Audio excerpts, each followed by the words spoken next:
Ora, o diabo, porém, tem estado a trabalhar arduamente, assiduamente, para desviar a atenção da reforma espiritual que o Senhor quer operar no seio da Igreja.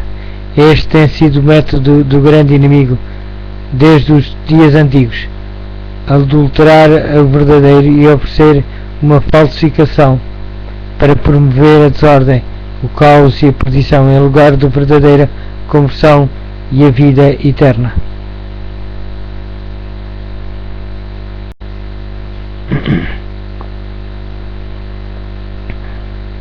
Ora, preparação para a crise final. Há uma conversão autêntica, profunda e de todo o coração.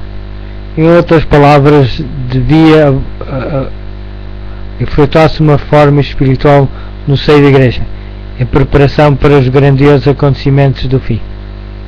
Mas há dúvida que temos chegado à própria véspera da hora suprema, de que este chamado para uma conversão genuína e uma reforma cabal na vida de cada um deve ressoar por todos os cantos de Sião. E isto que a serva do Senhor, por autoridade divina, estabeleceu faz anos nos seguintes parágrafos inspirados: necessidade de uma reforma, um revivamento da verdadeira piedade entre nós. Eis a maior e a mais urgente de todas as nossas necessidades. Buscá-lo deve ser nossa primeira ocupação. Importa haver diligente esforço para obter a bênção do Senhor, não porque Deus não esteja disposto a outorgá-la, mas porque nos encontramos carecidos de preparo para recebê-la. Nosso Pai Celeste está mais disposto a dar seu Espírito Santo àqueles que lhe peçam do que pais terrenos o estão a dar boas dávidas a seus filhos. Cumpre-nos, porém, mediante confissão, humilhação, arrependimento e fervorosa oração, cumprir as condições estipuladas por Deus em sua promessa para conceder-nos sua bênção. O povo de Deus não suportará a prova, a menos que haja um revivamento e uma reforma entre o povo de Deus. Mas esta deve começar sua obra purificadora entre os ministros. Haja uma reforma entre o povo de Deus. Tem que ter lugar um revivamento e reforma sob o ministério do Espírito Santo. Revivamento e reforma são duas coisas diferentes. Revivamento significa renovação da vida espiritual, uma vivificação das faculdades do espírito e do coração, um ressurgimento da morte espiritual. Reforma significa reorganização, mudança de ideias e teorias, hábitos e práticas. A reforma não produzirá os bons frutos da justiça, a menos que esteja ligada a um revivamento do espírito. Revivamento e reforma devem fazer a obra que lhes é designada, e para fazerem essa obra têm de se unir. Fiquei profundamente impressionada por cenas que me foram recentemente apresentadas à noite. Parecia haver um grande movimento, uma obra de revivamento, ocorrida em muitos lugares. Atendendo ao chamado de Deus, nosso povo se estava regimentando. Irmãos, o Senhor nos está falando. Escutar-lhe-emos nós a voz? Não espivitaremos nossas lâmpadas e não agiremos como homens que esperam a vinda de seu Senhor. Este tempo exige portadores de luz, requer ação. Antes de os juízos finais da terra caírem sobre a terra, haverá entre o povo do Senhor tal avivamento da primitiva piedade como não fora testemunhado desde os tempos apostólicos. O Espírito Santo e o poder de Deus serão derramados sobre os seus filhos.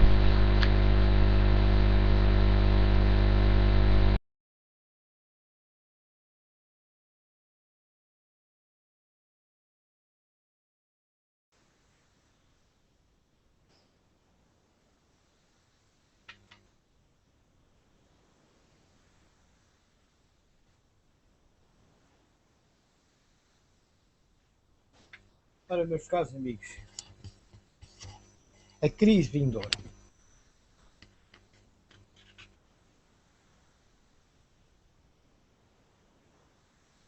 Vou começar a ler do início. A cronologia dos escritos do Espírito de Profecia.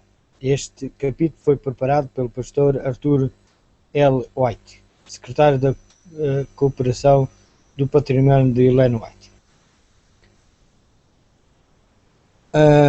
A primeira visão dada à Sra. White em dezembro de 1844 descreve a viagem do povo adventista para a Cidade de Deus e o recebimento de sua eterna recompensa.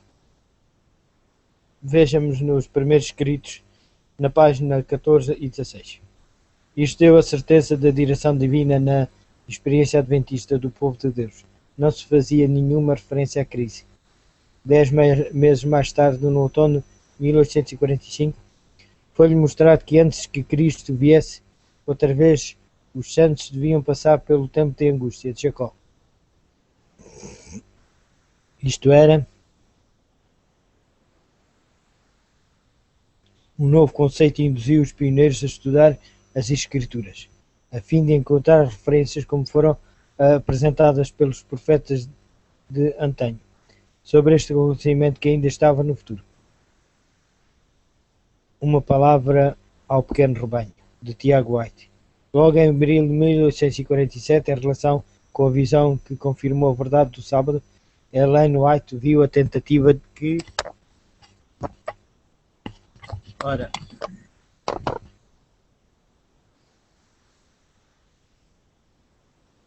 que faria o papado para mudar o sábado e o significado do sábado no último conflito da Terra. Isto ajudou os crentes adventistas a ver o tema do sábado e a mensagem do terceiro anjo. Veja os primeiros escritos. No capítulo o capítulo sobre as visões subsequentes. Nesta apresentação de menos de 2 páginas estão delineados com algum pormenor dos sucessos do período a passar. A Igreja na crise final, desde o início do tempo de angústia até à segunda vinda de Nosso Senhor. Mais tarde, em 1848, e de novo em 1853, apresentou-se em visão a Ellen White o quadro completo dos acontecimentos do conflito milenário entre os poderes da justiça e as potências do mal, a luta entre Cristo e Satanás, desde o começo do pecado até o presente e o panorama do futuro até à nova terra. Isto ela apresentou aos crentes no verão de 1858 e no livro espiritual Gypsy, volume 1, que tem 219 páginas. E levava o título O Grande Conflito entre Cristo e seus anjos contra Satanás e seus anjos.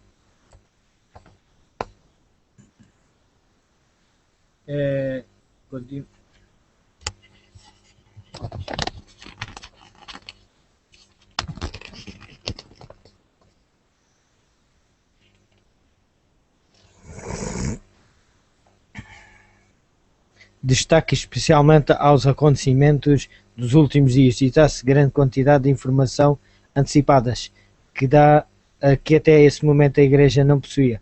Este precioso volume da primeira hora constitui hoje a última metade do livro Primeiros Escritos, no qual as últimas 30 páginas são dedicadas à descrição dos sucessos abarcados em menos de 2 páginas.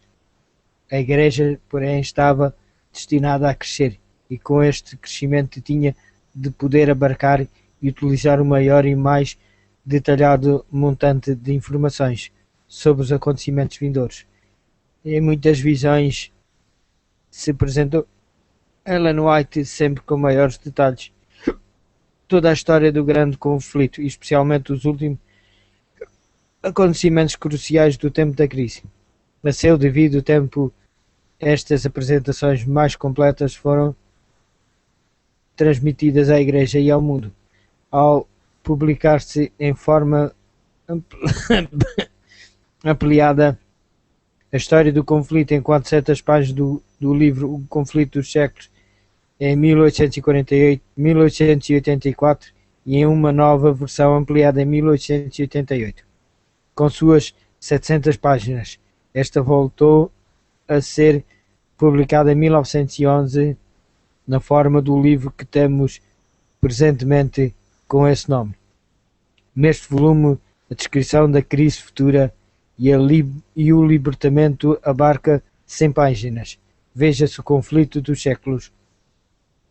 Por outro lado, ao longo dos anos, em diferentes capítulos aparecidos nos testemunhos e na revista Herald, como outras revistas da Igreja, Ellen White fez referência à crise que nos espera, e especialmente em relação com os temas da lei dominical, que esteve em debate durante pelo menos uma década, começando aproximadamente em 1885. As referências são muito numerosas, porém o leitor pode encontrá-las especialmente nos seguintes lugares. O livro fala sobre a crise vindoura, que foi 1885, o conflito independente em 1889 e prepara para a crise final, discurso apresentado perante o Congresso da Associação Geral em 1891. É destas fontes combinadas do espírito de profecia que descrevem os acontecimentos futuros, algumas com declarações abarcantes e esquemáticas e outras com pormenores. É destas fontes que foram tomadas as citações pelo compilador deste volume. Impressiona a unidade da apresentação feita no decorrer de um período igual a meio século, apresentação em que uma descrição completa a outra. No esforço feito para apresentar os comentários inspirados em sua amplitude e para organizá-los com certa estrutura, a fim de que constituam um quadro dos futuros acontecimentos em sua sequência aproximada, há considerável superposição e repetição de pontos importantes. O leitor compreenderá que as citações aparecem desta maneira, a fim de que se possa dar o quadro completo.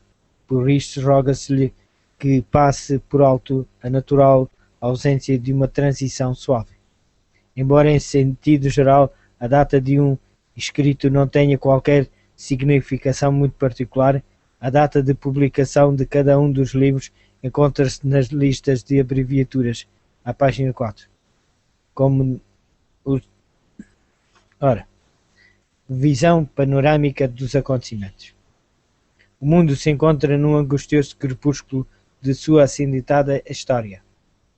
Como filhos de Deus, temos sido favorecidos por admiráveis revelações proféticas que fixam a hora em que vivemos e o desenvolvimento dos planos divinos, e antecipam os grandes acontecimentos do porvir. Como povo, temos recebido importantes mensagens através da pena inspirada da serva de Deus.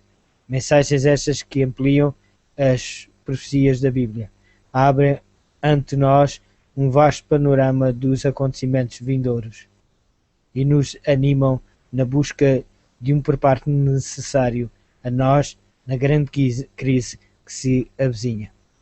Conhecendo o tempo. Com razão, disse Paulo, já é hora de despertarmos do sono, porque a nossa salvação está agora mais perto de nós do que quando aceitamos a fé. Romanos, capítulo 13, versículo 11. Se há na terra um povo que pode tornar suas as palavras do apóstolo e que conhece o tempo, esse povo é o povo adventista. Enquanto o mundo estremece de temor pela incerteza do amanhã, nós conhecemos o tempo. O vindouro, o viajante internacional que empreende uma longa viagem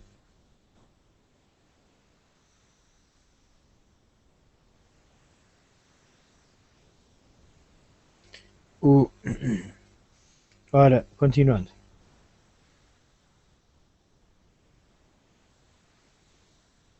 O viajante internacional Quem empreende uma longa viagem leva sempre consigo um itinerário, um mapa.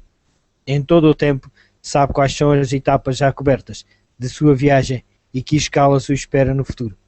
Sabe de antemão o dia e a hora da chegada a cada um dos aeroportos e os pormenores da sua viagem cumprem-se com precisão. Os filhos de Deus, associados nesta viagem maravilhosa que realizam juntos para a meta final, têm também um mapa admirável, a Bíblia, e um itinerário preciso, as profecias inspiradas. As etapas cumpridas. Ao lançarem um olhar retrospectivo, os fiéis ganham grande confiança e sentem robustida a sua fé que todas as etapas anunciadas há milénios têm-se cumprido com exatidão. Os 4 grandes impérios da antiguidade surgiram e desapareceram, conforme indicavam as profecias de Daniel, capítulo 4, capítulo 2 e capítulo 7. O ferro e Império Romano se fragmentou, constituindo-se nas modernas nações europeias, e apesar de todas as tentativas para voltar a unir esses povos, eles permanecem separados, como o ferro e o barro dos pés da estátua. Os 1260 anos da supremacia papal pertencem hoje à história e permanece como um testemunho a mais da certeza da firme palavra profética. A ferida mortal, numa das cabeças da primeira besta de Apocalipse 13, não somente foi aplicada segundo a predição divina, mas segundo essa mesma predição, a ferida foi curada. E hoje assistimos ao cumprimento do último lance profético, quando toda a terra se maravilha após a besta. Os acontecimentos preditos pela mais longa e mais admirável profecia da Bíblia, a dos 2300 anos, com as 70 semanas inclusas, cumprem-se com a assombrosa objetividade. O retorno dos judeus da Pérsia para a Palestina, a reedificação da cidade e do muro, o batismo de Jesus e sua morte no Calvário ocorreram com precisão matemática, conforme o indicava o oráculo inspirado. E quando chegou o fim deste período, momento que constitui uma das culminâncias da história religiosa de todos os tempos, no momento exato que fora predito, surgiu o movimento adventista, em cumprimento da profecia de Daniel 8 e 9 e Apocalipse 14, a fim de pregar a mensagem do juízo e o Evangelho eterno em seu marco de atualidade, a verdade presente. As condições sociais, políticas e religiosas, assim como os fenómenos astronómicos anunciados pelo Senhor Jesus em seu sermão profético há 2000 anos, como sinais do tempo do fim, indicadores de sua segunda vinda, cumprem-se ante nossos olhos com dramático realismo. O incremento da imoralidade e da delinquência, o temor que assalta os corações humanos, guerras e rumores de guerras, o crescente número de terremotos, o escurecimento do sol e da lua e a queda de meteoros, os falsos profetas e os movimentos religiosos e espúrios, os sinais e prodígios realizados pelo poder do inimigo, são outras tantas indicações eloquentes de que nos encontramos na hora 10ª, quando o mundo e a Igreja serão testemunhas dos maiores acontecimentos da história. O aumento prodigioso da ciência, tão rápidos que já quase não nos surpreendem, nem mesmo os inventos ou descobrimentos mais extraordinários, assim como os progressos na era da velocidade e a conquista do espaço, cumprem de maneira emocionante a predição do profeta Daniel, segundo a qual a ciência aumentaria e os homens correriam de uma parte para outra.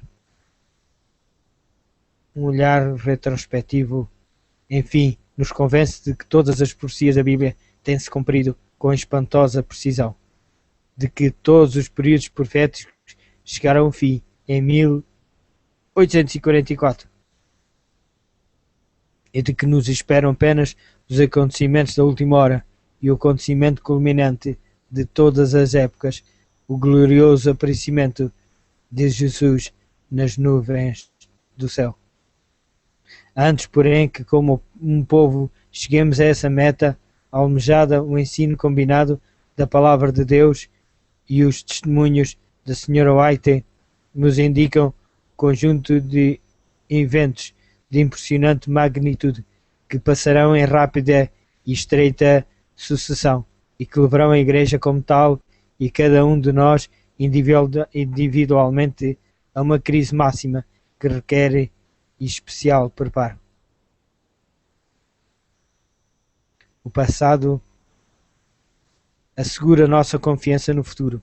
A exatidão com que se cumpriu cada uma das etapas das profecias até hoje garante-nos a certeza com que sobrevirão os acontecimentos do futuro.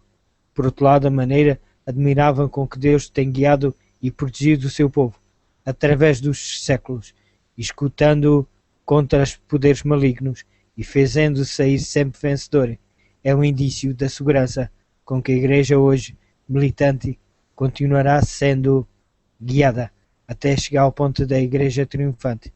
Nada temos a temer do futuro, a menos que esqueçamos a maneira como o Senhor nos tem conduzido e seu ensino em nossa história passada. Um panorama do futuro.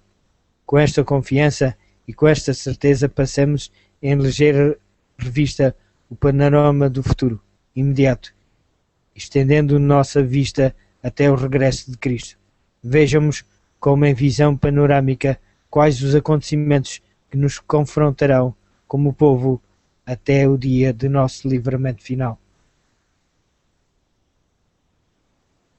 A descrição de todos esses acontecimentos será útil, porém que tenhamos uma síntese prévia, uma geral visão de conjunto que nos ajude a estabelecer a devida relação entre uma situação e outra, antes de finalizar o tempo da graça, enquanto ainda os homens podem lançar mão das previsões do Evangelho, e enquanto os filhos de Deus ainda se encontram em situações de ter de assegurar sua salvação, ocorrerão os seguintes fatos: o selamento, a chuva seródia, a pregação intensiva, o fim da obra e a secadura.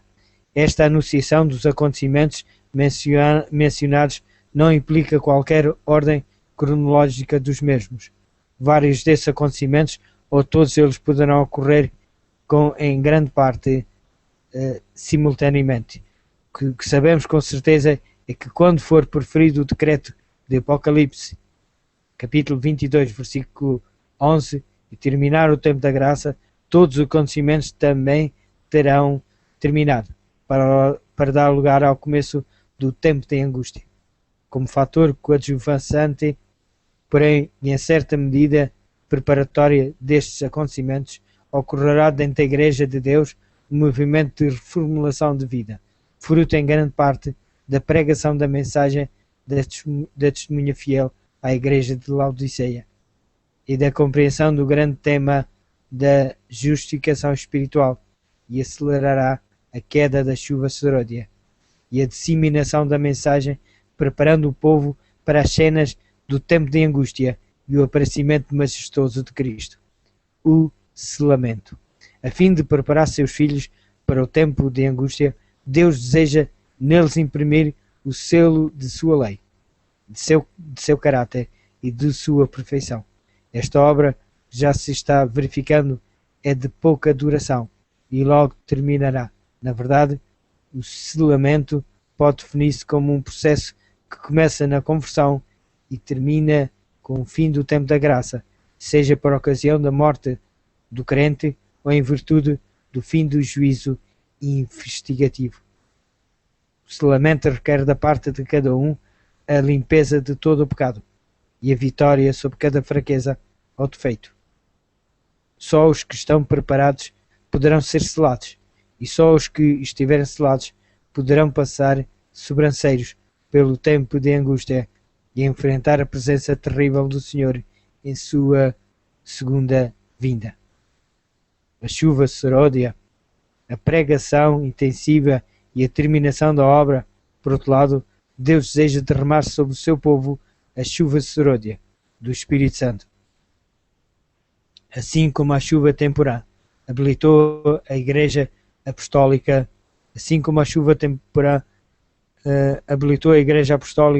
para proclamar as boas novas de salvação com sucesso por todas as partes do mundo, de então este refrigerante poder divino permitirá que o povo de Deus da atualidade complete sua obra e alcance toda a nação, tribo, língua e povo. Com a última mensagem evangélica, a promessa do derramamento do Espírito de Deus em chuva seródia é para hoje e não para uma época futura, mas para que se cumpra é indispensável que a grande maioria dos membros da Igreja realize completa consagração a Deus. Liberte-se totalmente do eu, descarte-se do pecado em qualquer de suas formas e com humildade e mansidão busque com todo o fervor a face do Senhor.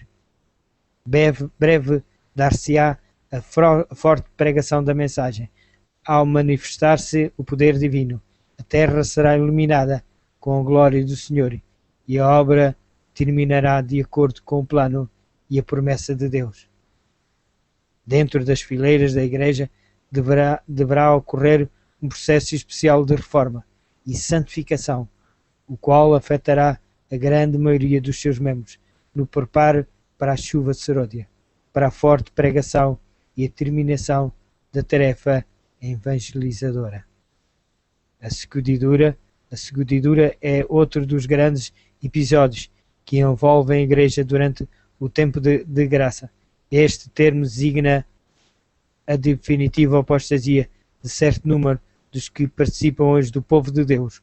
O abandono da Igreja por parte de muitos adventistas dá-se-á porque não aceitaram de todo o coração um chamado divino para uma completa conversão e consagração e porque recusaram a mensagem de Cristo à Igreja de Laodiceia, mensagem de arrependimento e reforma da vida, mantendo apenas uma experiência formal e superficial. Quando sobrevier a grande hora da crise para a Igreja e começar a perseguição pela imposição generalizada da legislação dominical, muitos desertarão e alguns se converterão em nossos piores inimigos. Só uma entrega total da vida a Deus e uma experiência profunda e crescente conversão nos livrará deste perigo e nos manterá unidos na hoste de homens e mulheres consagrados que triunfarão gloriosamente com o povo adventista e que darão gozosas boas-vindas a Jesus em sua iminente aparição.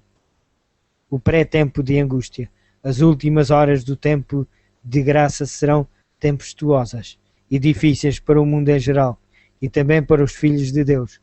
No mundo, enquanto os 4 anjos estão contendo os ventos, estarão aumentando a luta e a confusão, os problemas político-económicos e sociais, a desagregação da família, o temor e a angústia. Os governos, malgrados o muito esforço que façam, não podem controlar os complexos e crescentes problemas que sujeitarão seus povos a uma situação premente. Esta época de angústia a que se referiu Jesus no livro de Lucas, capítulo 21, versículo 25, é anterior ao verdadeiro tempo de angústia que começará no momento que terminar a graça. As horas de angústia prévia serão gravadas pela perseguição de que seremos objeto por parte dos poderes apóstatas. Todavia o Senhor estará conosco para nos fortalecer e ajudar a viver ou sofrer com alegria, confiados em seu braço omnipotente. Como guardaste a palavra da minha paciência, também eu te guardarei da hora da tentação que há de vir sobre todo o mundo, para tentar os que habitam na terra. Eis que vem sem demora. Guarda o que tens, para que ninguém tome a tua coroa. Apocalipse, capítulo 3, versículo 10 e 11.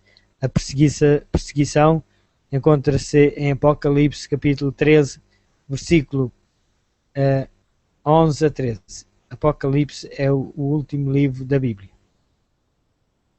do Novo Testamento. Descreve-se profeticamente um panorama de perseguição que o Espírito por si ampliou. Esta perseguição começará antes do fim do tempo da graça e se agravará durante o tempo de angústia de Jacó. Chegará, porém, a hora da libertação. A besta com chifres de cordeiro de Apocalipse 13 representa os Estados Unidos da América do Norte, nação jovem composta de um povo manso e bom, Estado democrático republicano, com uma Constituição modelo em que estão admiravelmente salvaguardados os direitos humanos e as garantias individuais, sobretudo o direito mais caro de todos, a liberdade de consciência. Este país tem estado a cumprir até agora e continuará cumprindo uma missão verdadeiramente histórica, ao ver alcançado as culminâncias da liberdade religiosa com a primeira emenda à sua Constituição que proíbe ao Congresso legislar sobre a matéria religiosa e estabelecer completa, respeitosa separação entre Igreja e Estado, e converteu-se num baluarte da liberdade de consciência. As suas praias generosas têm ocorrido homens e mulheres perseguidos por suas convicções em todos os países do mundo para amparar-se sob as garantias do seu admirável sistema político. Em sua providência, Deus escolheu os Estados Unidos para estabelecer o centro mundial da Igreja Adventista. E deste país rico, progressista e amante da liberdade, tem saído sem qualquer entrave, através dos anos, os recursos e os missionários para levar a tríplice mensagem evangélica aos 4 cantos da terra e até os confins do mundo. Contudo, a profecia afirma que este país, representado pela besta com chifres de cordeiro, mudará completamente sua natureza e, como consequência, fará o seguinte: falará como dragão, e o dragão de Apocalipse 12 é uma potência perseguidora. Obrigará os moradores da terra a adorar a primeira besta, ou seja, Roma. Obrigar a humanidade a render vassalagem a uma potência política ou religiosa significa fazer imposições de caráter religioso. Isto cancela toda a liberdade religiosa mantida até então e inaugura uma época de coerção e perseguição. Fará grandes sinais de tal maneira que até fará descer fogo do céu à terra para enganar. Isto se cumprirá pelo extraordinário incremento que alcançará o espiritismo e sua união com o catolicismo e o protestantismo. Ordenará aos moradores da terra que façam uma imagem à primeira besta, vale dizer, o poder romano. Se a besta é um poder perseguidor, a imagem da besta terá de ser outro poder que utilize os mesmos métodos. Esta imagem da besta, como veremos no capítulo próprio, através da pena inspirada, outra coisa não é senão o setor do protestantismo, que irá afinal à apostasia e que se unirá para existir do Estado poder civil a fim de impor leis religiosas.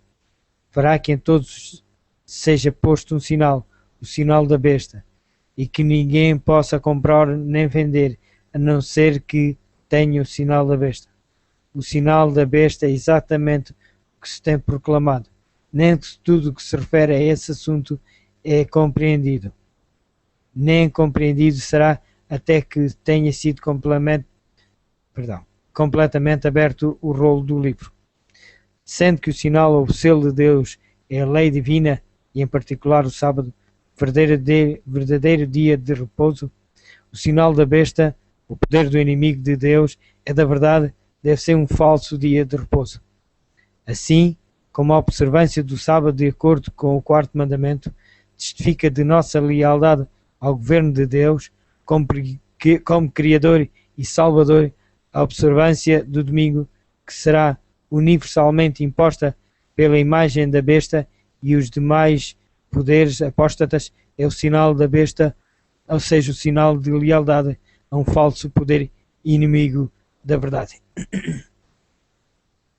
O ponto focal da grande e milenar controvérsia entre a verdade e o erro, entre Cristo e Satanás, será a observância ou a violação do verdadeiro dia de repouso.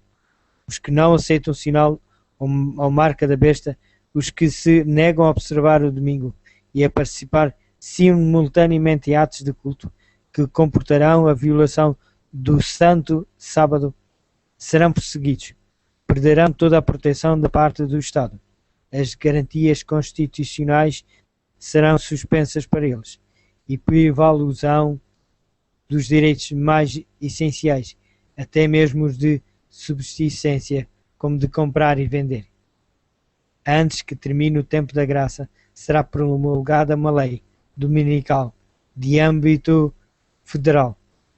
Esta dará começo a uma grande hora de prova para a Igreja, a crise máxima de sua história, pois as leis que obrigam o descanso dominical pretendem ter caráter social e de saúde, admitem exceções e insiste-se em que estão desprovidas de todo o conteúdo religioso. Leis semelhantes encontram-se em vigor em grande número de estados do grande país norte-americano.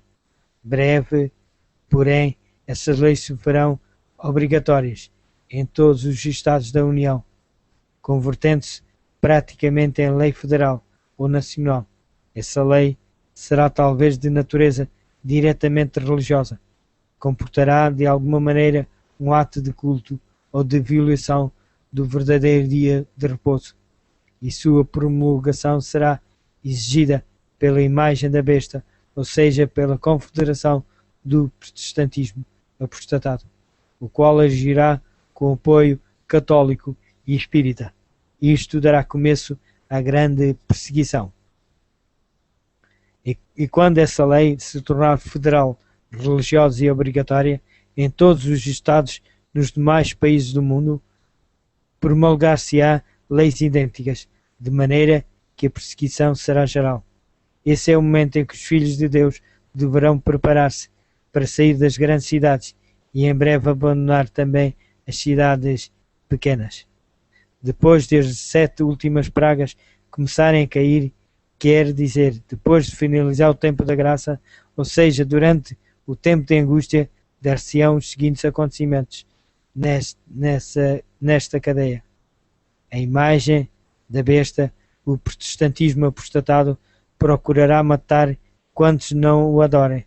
Sairá um decreto de morte para os que observam o sábado, acusados que serão de inimigos da lei e da ordem e causadores de todas as calamidades que sacodem a terra, as pragas. O decreto de morte será uma data específica para o seu cumprimento.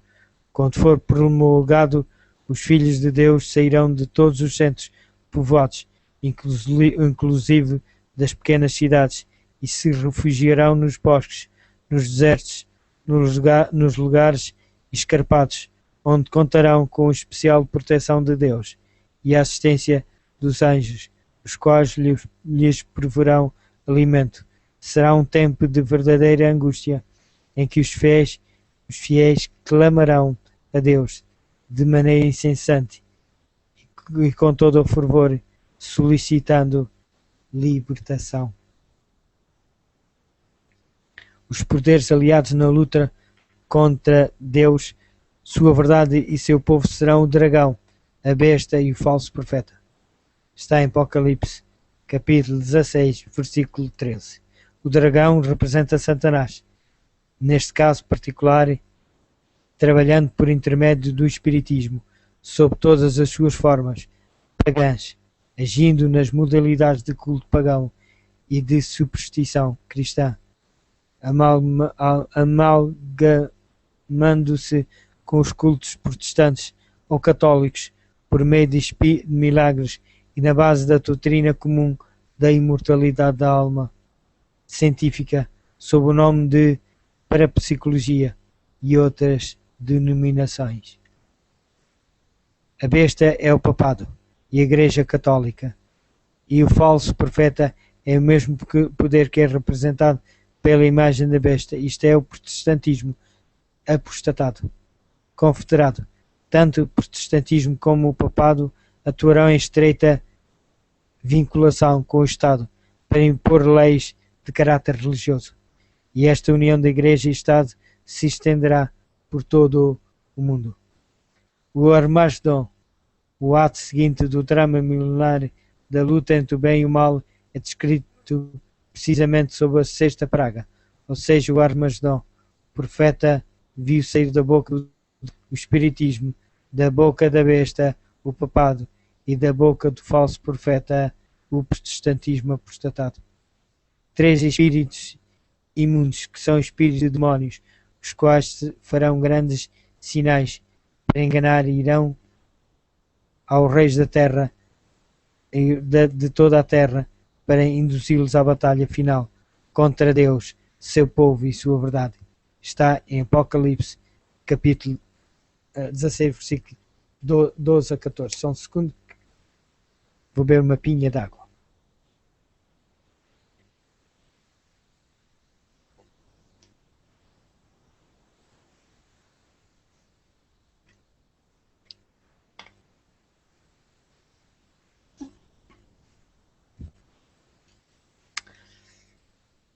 Ora, por todo o tempo que durar a perseguição, os fiéis contarão com a proteção especial do Senhor, bem assim como a companhia dos santos anjos.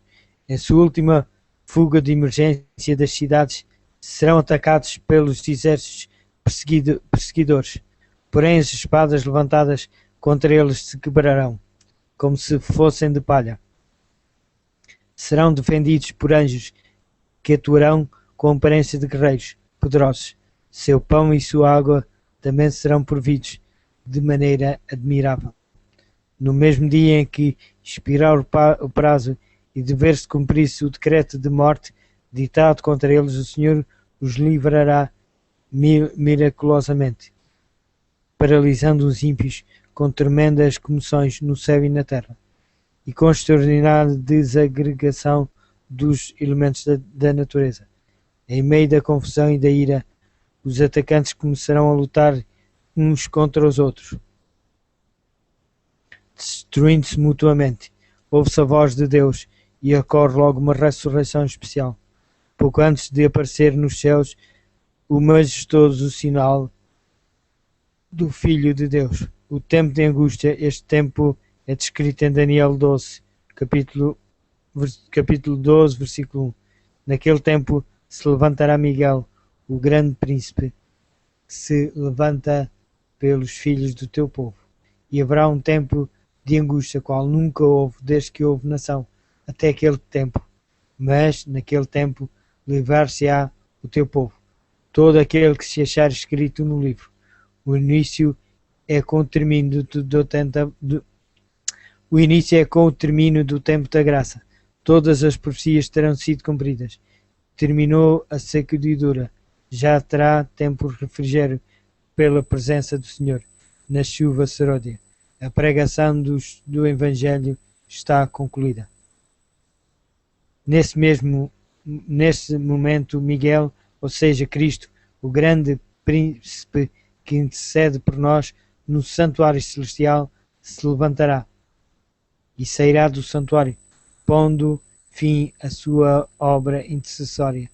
Ele despojará de suas vestes para cingir o seu manto real. O templo do céu se encherá de fumo e ninguém poderá nele entrar.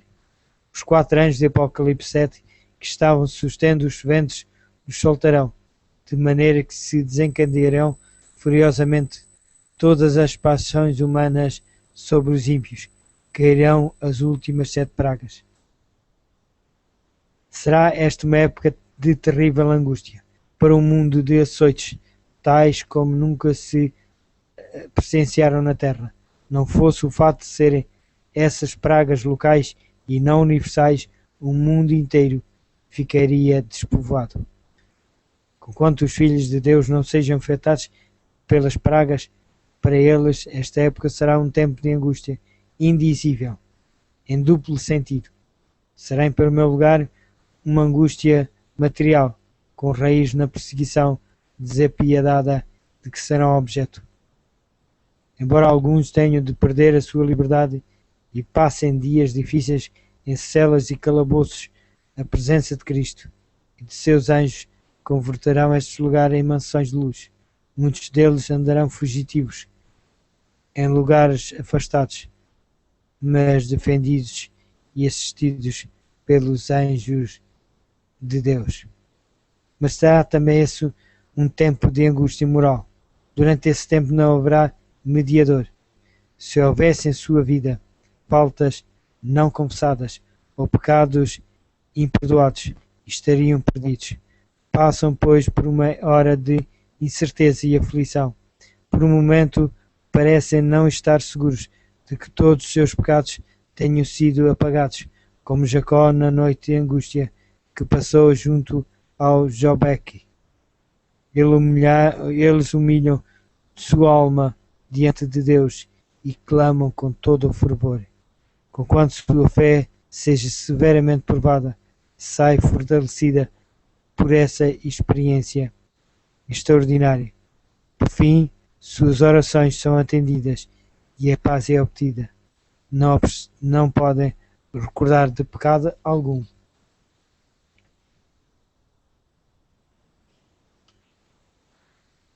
Inconfessados, dos quais não se tenham arrependido. Todos foram confessados e perdoados antes do fim do tempo de graça. Obtiveram pelo poder divino a vitória sobre o mal e foram selados. Sua salvação está assegurada. Entre o livramento e a segunda vinda de Cristo, a intervenção majestosa de Deus paralisa os ímpios em seus intentos de destruir os fiéis. Brilha o sol à meia-noite e há uma terrível manifestação de fenómenos sobrenaturais. Há um terrível terremoto, a terra treme, o mar ferve e se encapela e os gigantescos edifícios das urbes modernas são destruídas. É então que ocorre a ressurreição parcial. Abrem-se as sepulturas e muitos santos se levantam para ser testemunhas da vinda de Cristo. Mas de maneira especial os que morreram na fé da mensagem do terceiro anjo. Está em Daniel capítulo 12, versículo 2 e Apocalipse capítulo 1, versículo 7. Ressuscitam também os que trespassaram o Senhor Jesus. Bem, assim os mais destacados inimigos da verdade. Enquanto os ímpios quedam mudos de pavor, os santos exclamam jubilosos: Este é o nosso Deus, a quem temos esperado, e Ele nos salvará. Ao reconhecermos que foram enganados, milhares começam a acusar-se mutuamente. Visam em especial os falsos pastores do rebanho, e as espadas que haviam empenhado contra os santos esgrimam-nas agora uns contra os outros. Logo os ataques se voltam contra a grande igreja, contra Babilónia. Apocalipse capítulo 17, versículo 16, a qual será destruída e despedaçada. Em relação com estes acontecimentos, a voz de Deus proclama o dia e hora da vinda de Cristo. A aparição majestosa de Cristo é chegado, o momento culminante dos séculos, a hora anunciada longo tempo antes por todas as profecias. Uma pequena nuvem negra aparece no céu e, à medida que se aproxima da terra, torna-se cada vez mais branca e brilhante, até que se aproxima da terra. Torna-se cada vez mais branca e brilhante, até que se mostra como é, na verdade, um exército radiante de anjos que escoltam o Rei dos Reis e Senhor dos Senhores em sua procissão triunfal rumo à terra. Cristo desce envolto em chamas de fogo. O céu se recolhe como um livro que se enrola. A terra treme, movem-se os montes, enquanto a grande procissão se aproxima cada vez mais da terra. Outro poderoso solavanco sacode o planeta e os santos de todas as idades que cerraram os olhos na fé em Cristo são despertados para uma vida imortal, incorruptível. Os justos, agora vivos, serão glorificados. Os ímpios ainda vivos são destruídos pelo resplendor da glória divina, que fulgurará com terrível brilho e majestade. A grande espera terminou. A noite de aflição ficou para trás. E agora toda a família de Deus na terra, redimida pelo sangue precioso do Cordeiro, será reunida com o seu querido Senhor e Mestre e com o amante Pai Celestial. Milhares de anos de esperança foram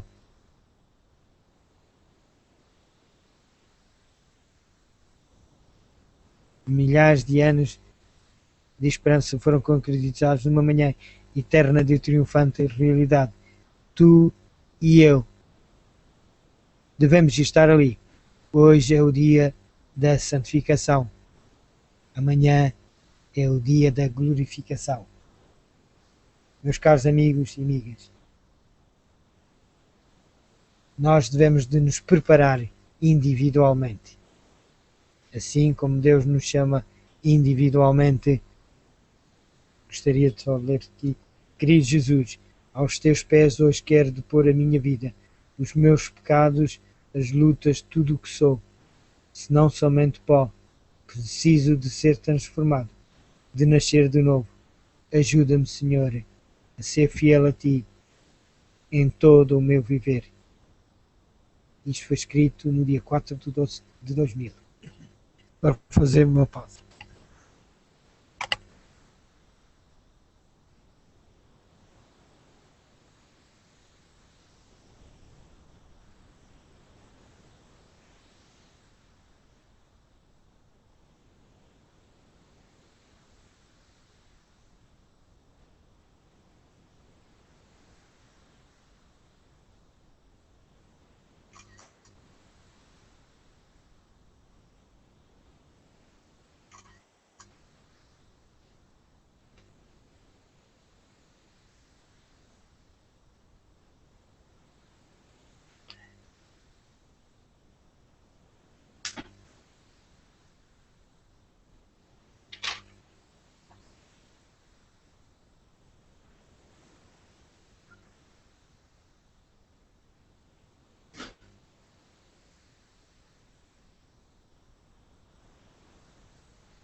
Continuando, preparação para a crise final.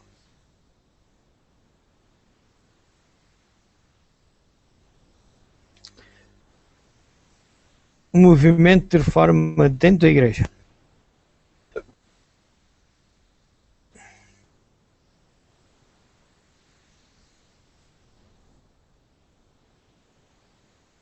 Necessidade característica: o coração da reforma, a pregação da mensagem à Laodiceia e a justificação pela fé. O segredo da vitória. Quando o inspirado profeta Joel, há mais de 27 séculos, com base na visão divina, referiu-se ao dia de Deus, escreveu: tocai a buzina em Sião e clamai em alta voz no monte da minha santidade. Perturbem-se os moradores da terra, porque o dia do Senhor virá. Ele está perto, dia de trevas e de tristeza, dia de nuvens e trevas espessas como a alva espalhada sobre, está em Joel, capítulo 2, versículo 1 e 2.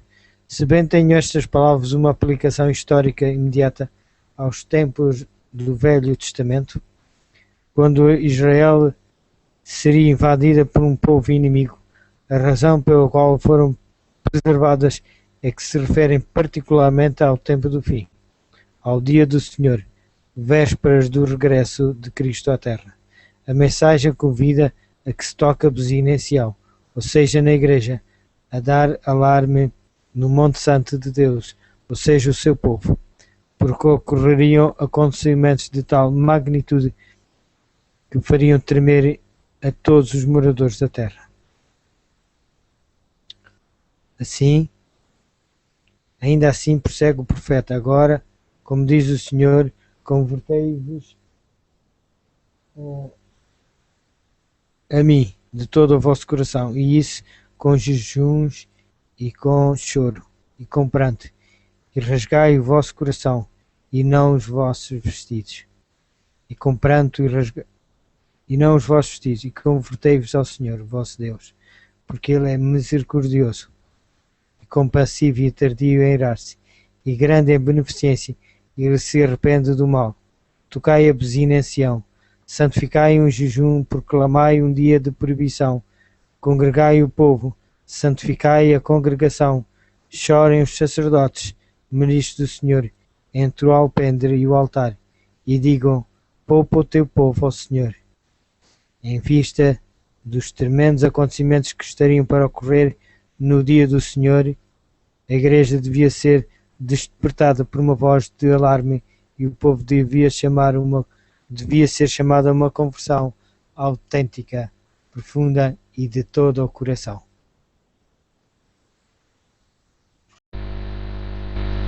Ora, o diabo, porém, tem estado a trabalhar arduamente, assiduamente, para desviar a atenção da reforma espiritual que o Senhor quer operar no seio da Igreja. Este tem sido o método do grande inimigo desde os dias antigos: adulterar o verdadeiro e oferecer uma falsificação para promover a desordem, o caos e a perdição, em lugar da verdadeira conversão e a vida eterna.